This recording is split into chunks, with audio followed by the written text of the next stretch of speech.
Hi, and welcome to this episode of John's Model Kit Review. Today I am super stoked to be bringing you this review on Condor's Heinkel He 178 V1 in 148 scale. This is Condor kit number C48002. Condor was a short-run model manufacturer based out of the Czech Republic. The date on this kit is 1995. The Heinkel He 178 V1 was the world's first jet engine-powered aircraft to fly. It first flew on August 27, 1939. It was powered by an HE S3 jet engine. Though most people have never heard about the Heinkel He 178 V1, it is a historically significant aircraft, and I was super stoked recently to find this kit in the used kit section. I had never heard of Condor before, and I'd never seen a 148 scale kit of this aircraft before.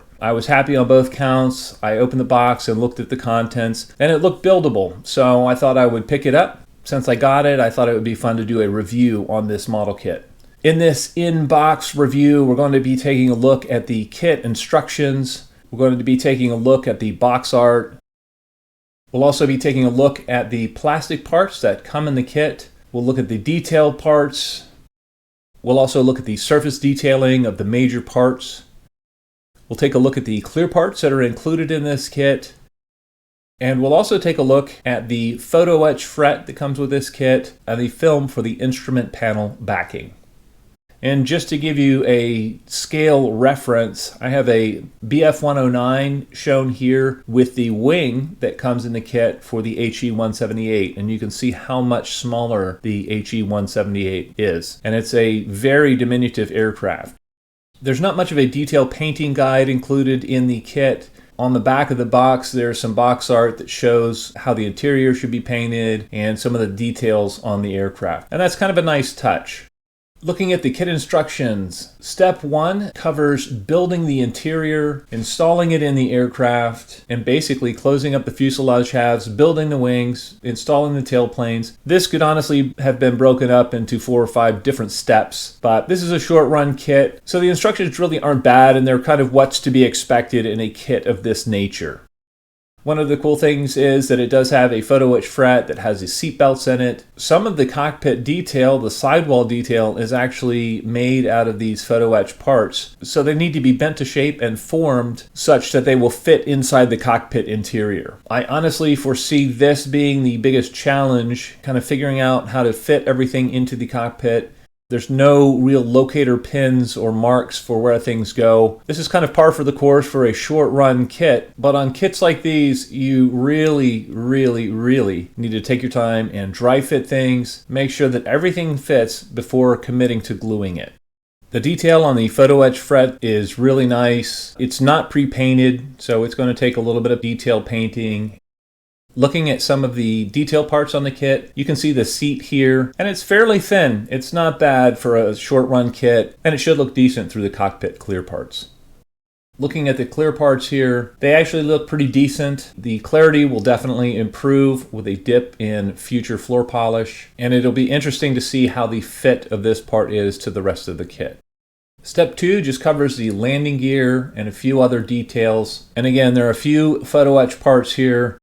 The number of parts in this kit is very low, and I honestly anticipate it being a fairly quick build, but time will tell. I'll have to see how everything fits as I assemble the kit.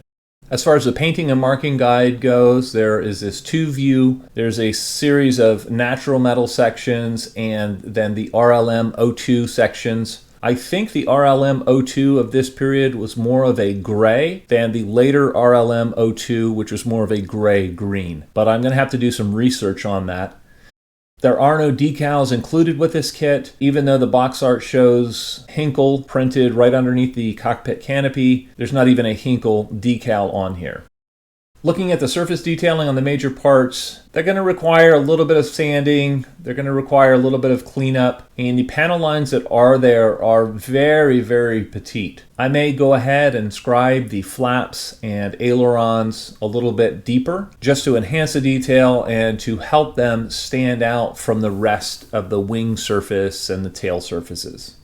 In conclusion, Well, as with most short-run kits, this kit really looks easy in the box. There are not a lot of parts to it. It is not parts heavy, and it looks like it should be a fairly pain-free build. That's usually not the case. There's usually a little bit of difficulty, and there's usually a little bit of trial and error getting everything to fit inside the fuselage and to get the aircraft built up properly. But from what I can see, just in initial impressions, this looks like a really cool little kit. I would recommend this kit to modelers with some experience. It really would help if you have some experience with photo etch parts and you're not afraid of those. This is not a kit for a newbie modeler. I think that would be frustrating. But I think this would be a great first short run kit for somebody who's looking to break into the short run arena. And I think you'll be rewarded with a really neat looking kit, a unique kit on the shelf, and a cool looking model of this historically significant aircraft.